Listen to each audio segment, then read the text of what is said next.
Good morning again. Yes, this is Sunday morning.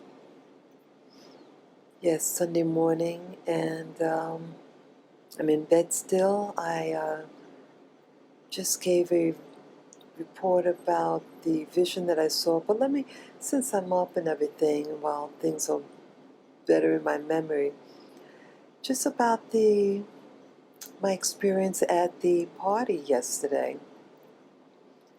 Yes, so we were celebrating my uncle's birthday yesterday. I went over to my cousin's house where it was hosted at the party. It was very nice. They catered the food and everything, and I took a ride with my brother and my mom, and it was a beautiful, beautiful, beautiful day.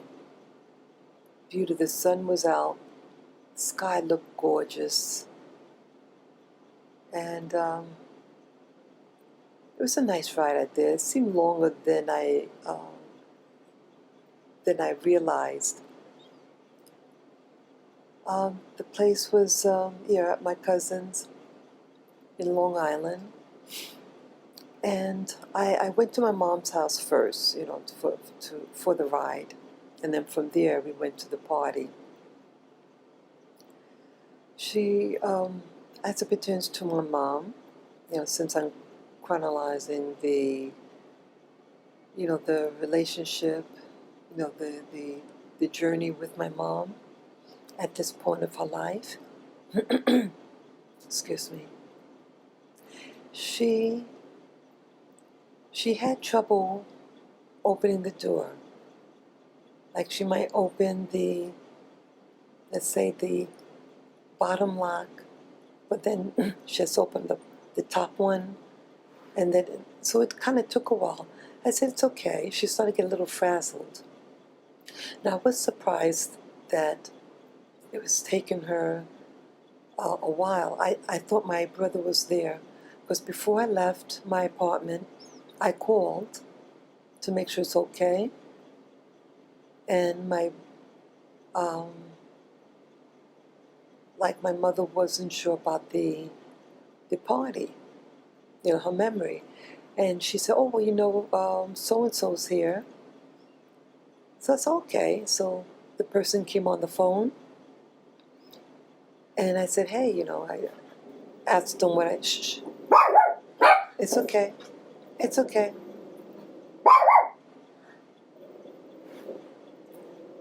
It's okay, baby. It's okay, Lavi. Sit down. Sit. Sit. It's okay. Good boy. Good boy." So the person said, "Sure, I'll take you." So I got there, and so I expected that person to be there when I arrived. It took maybe an hour and a half. Yeah, I left the house, my place. It was, I think, a little after 10:30. It could have even been like a quarter to 11. And I got there close to 1:30. Oh, no, it was maybe, it was approaching 1 o'clock. Yeah, it's approaching 1 o'clock when I got there. So it was getting late, I thought. The time it was getting close. It was now, okay, at the door, almost forgot. So when I arrived, I arrived a little later than I thought I would arrive. And I thought the other person would be there. So the top and the bottom lock were locked. First she did the bottom one. She sees that the top lock is on, so she gets the key. So it was some confusion. She started to get frazzled a little bit. So I was looking to monitor which lock was unlocked, because you can see whether the deadbolt is on versus the other. So I said, okay, I see that the bottom lock is unlocked now, so it's just the other lock. So eventually open. I go in, and so we're watching a little TV. So the time was approached. So um, I asked my mom, hey, so are you going to be wearing you're going to keep on what you have? Because I told her, about the party. So her short-term memory, is getting more compromised, I thought. So first she seemed a little mentally confused with the door, unlocking the door, and then for the party, she says, oh, there's a party? I said, yeah, and then I tell her who's. She kept on asking me, like she was saying, like, who's so-and-so? And I said, okay, so I tell her, okay, that's, your sister's husband. He's such and such years old today. And it's going to be at your nephew, I said my cousin's. And it didn't register at times. She kept asking the same question throughout my time there.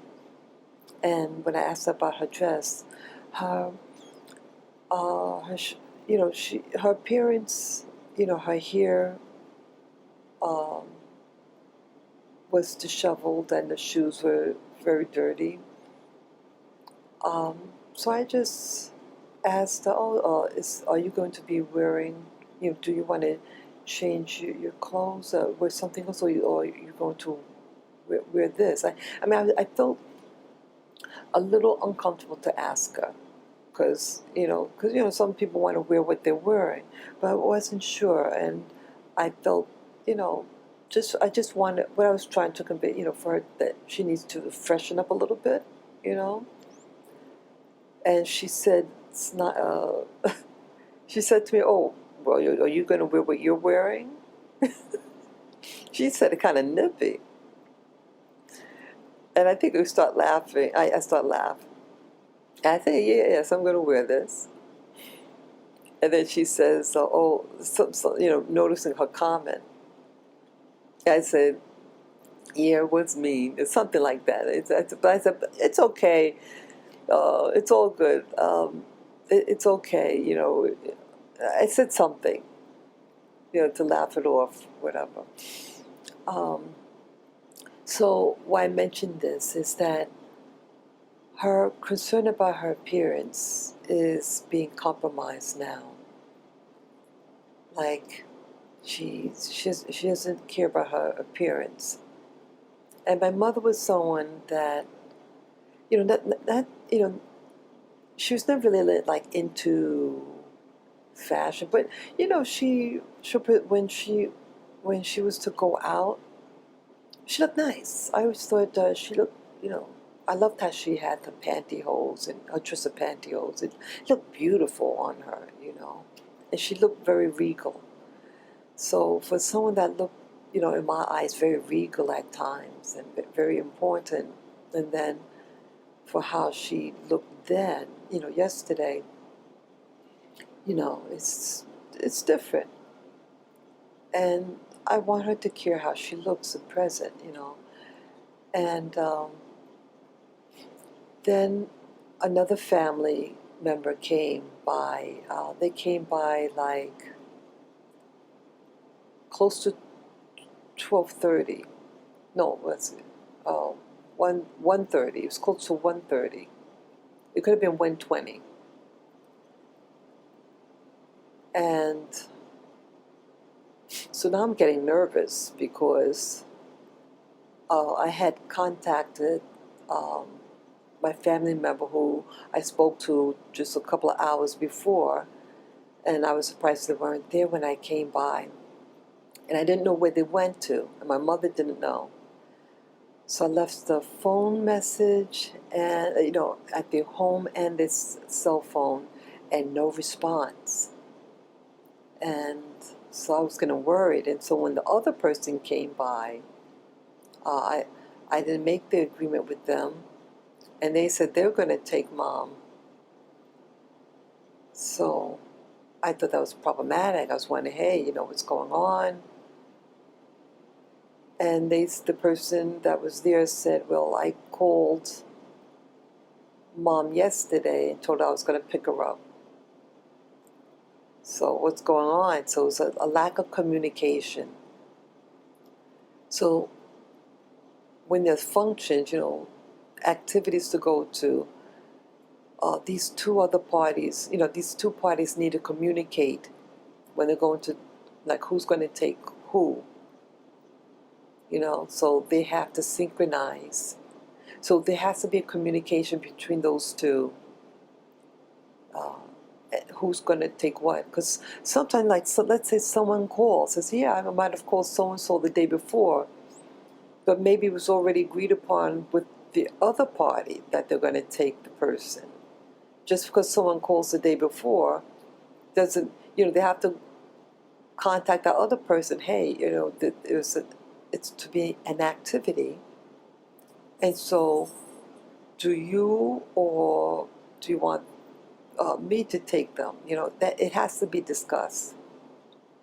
So I'll probably bring it to one of their attention. So to prevent any confusion, but someone can have something on the calendar, of an event, but doesn't mean that the other person knows, or they may think that they communicated first to do X, Y, and Z with that person, So it got a little hairy at one point.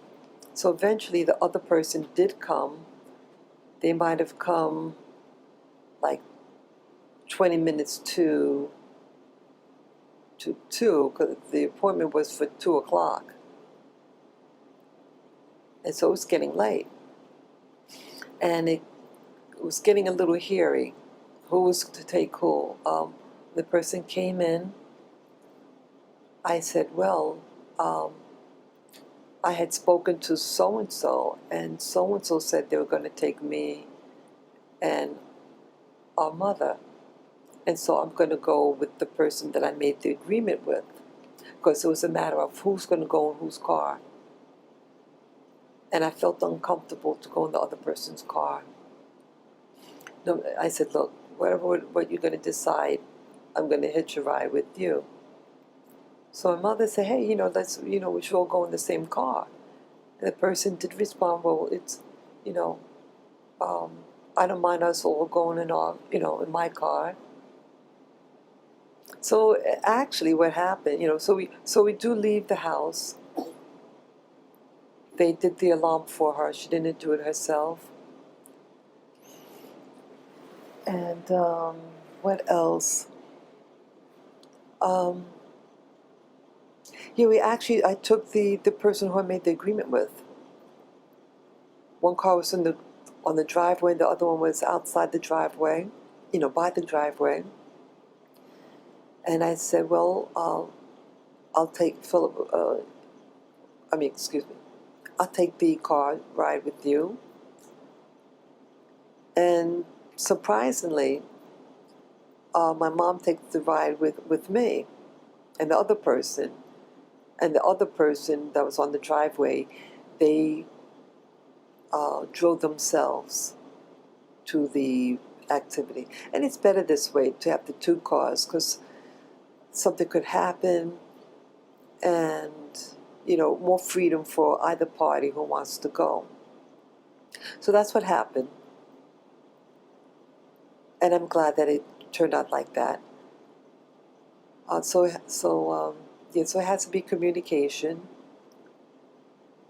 And the actual party itself, my mother was very lively. Yeah, very, very, very lively. But I think in the house, before we left, she was okay. I'm not sure if she felt tired, but it was very hot, yeah. In the kitchen part of the house, when she came, to open the door, it was very, very hot.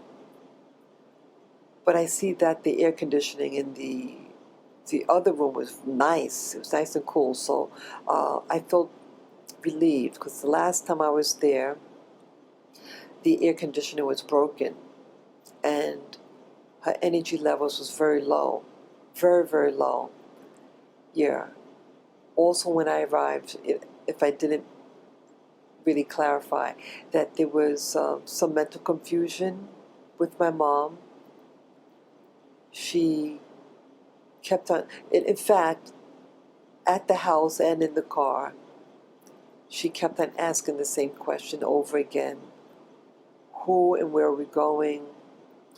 Who those people are? It was a lot of mental confusion. When we got to the festivity, she was fine. She was very lively, very animated, very, very, very animated. And my aunt and uncle, the sun was out, and their health is very fragile. My aunt, she's very delicate. Both of them. Yes, my uncle's celebrating my uncle's birthday. His birthday is actually on the 11th, and they were celebrating on the 13th. That Saturday, which was nice. It's hard to understand my uncle. Even with your ear close to his mouth, it was very, very challenging. I'm very sad about that. He's a very, very good guy. He's 91 years old. Yeah, God bless him. And my aunt is 82. Wow. My aunt's condition, very delicate, mentally very, very delicate. And her walking ability is greatly, greatly, greatly hampered. Greatly. And I'm very sad about that. And both of their eating, my aunt didn't eat much. My uncle, he makes his effort to eat. I'm very sad about this. I'm glad I went. I was hesitant at first to go, because I guess some of the family challenges that exists.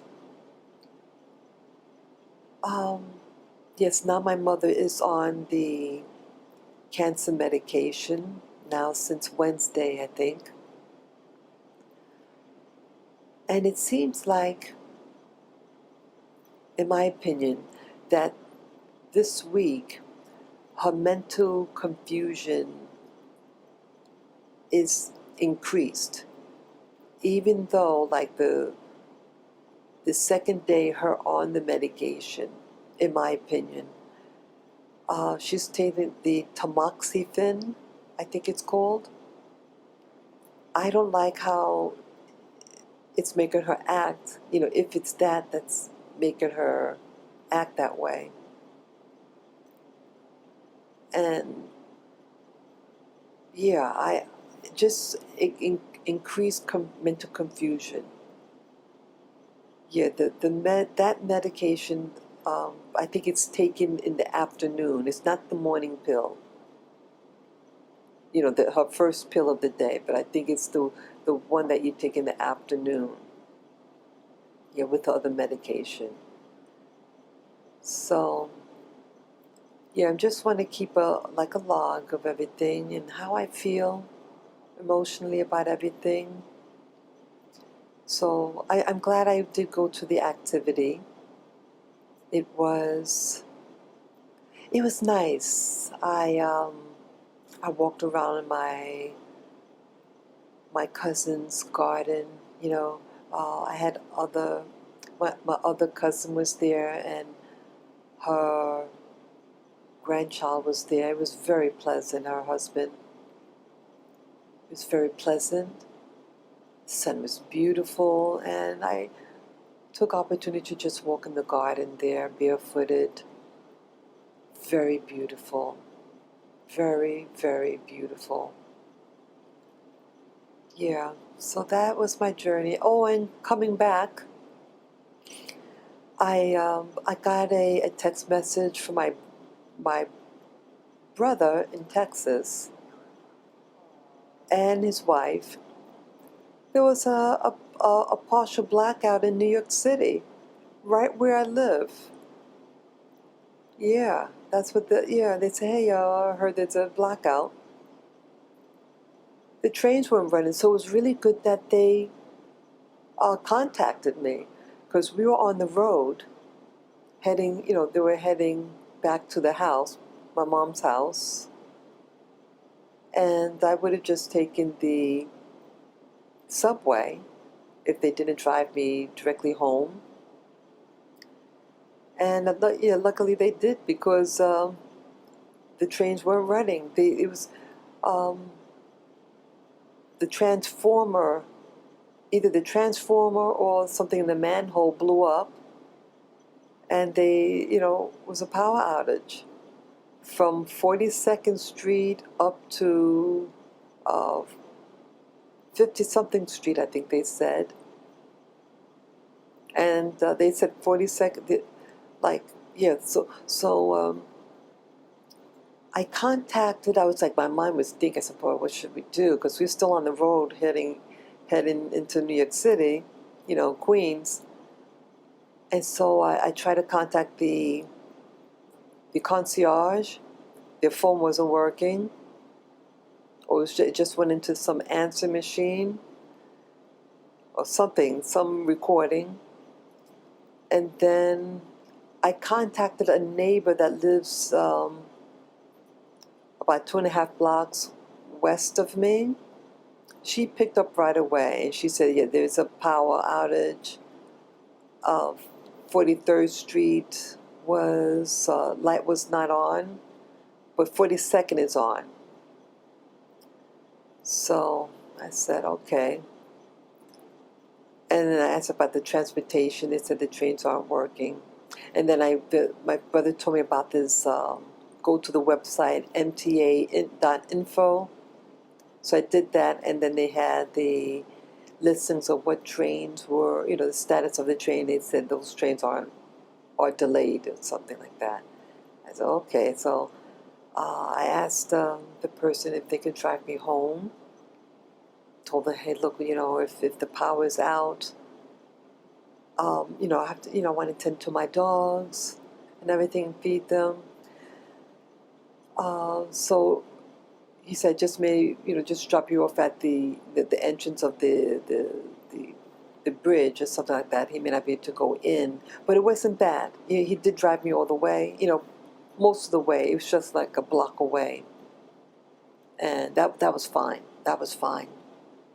So yeah, when we actually got in, the traffic wasn't bad at all. Actually, was not bad, and in the city it was fine. It was actually pretty good. By this time, it was close to 10:30. Yeah, 10:30 by the time we got home. Yep, about 10:30. So by this time, the traffic is pretty good. And when they returned home, I told them when they got back, to give me a call. And so it was maybe 11:30. So they got home at a goodly hour. It was okay. So that was my experience yesterday, on July 13, 2019. And yeah, so sometimes my mother's condition gets really compromised emotionally, and then it kind of evens out,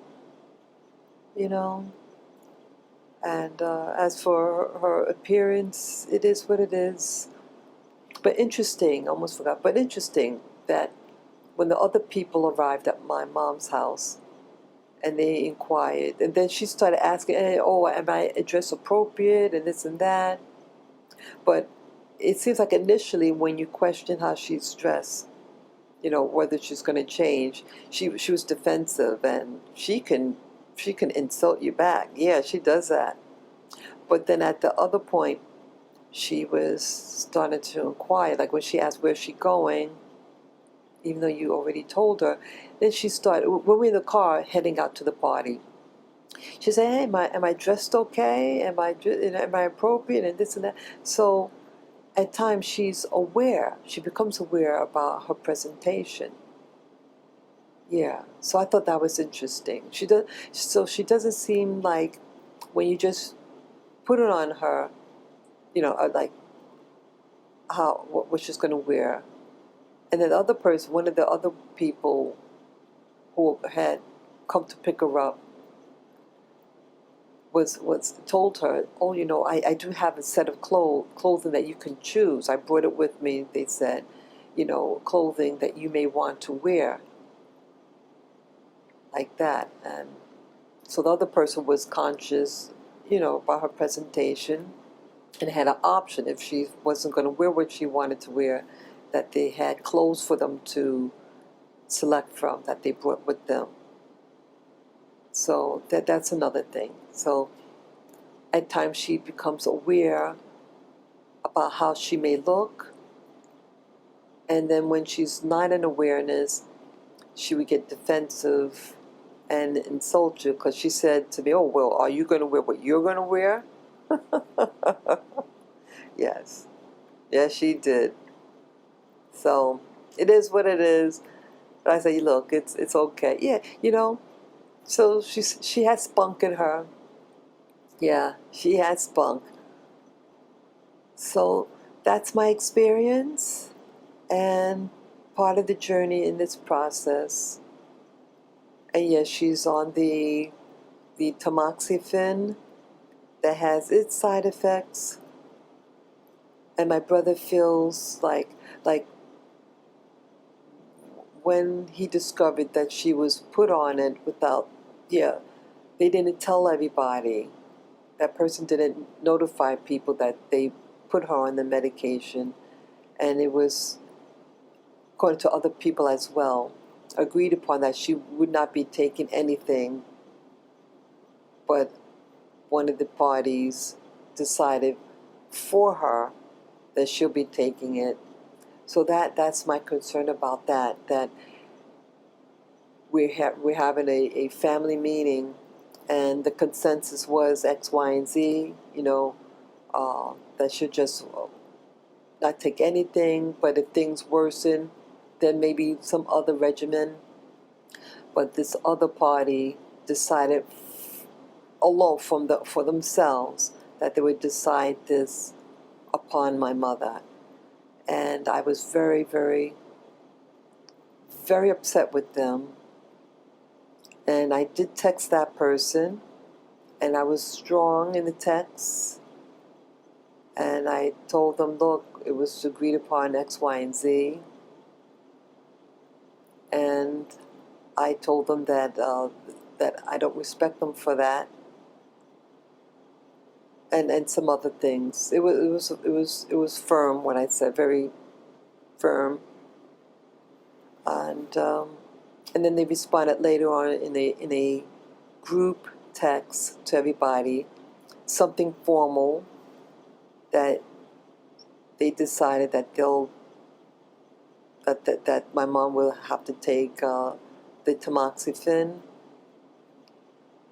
and they discussed it with the doctor. In short, I mean, it seemed like something that was pre-written, what was said.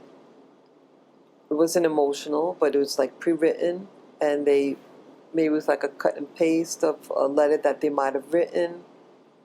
But basically it was saying that the doctor said that if they don't take it, the cancer can grow, and then that the cancer may cause pain throughout the body, and they want to prevent her from being pain. So the word in such that, look, I don't want the person to be in pain, so by taking this may prevent the growth and thus prevent any pain in the body. So it sounded logical what they said, but my researching about the drug, as I mentioned before in an earlier video I did, that the side effects that this medication has, and it didn't seem good to me.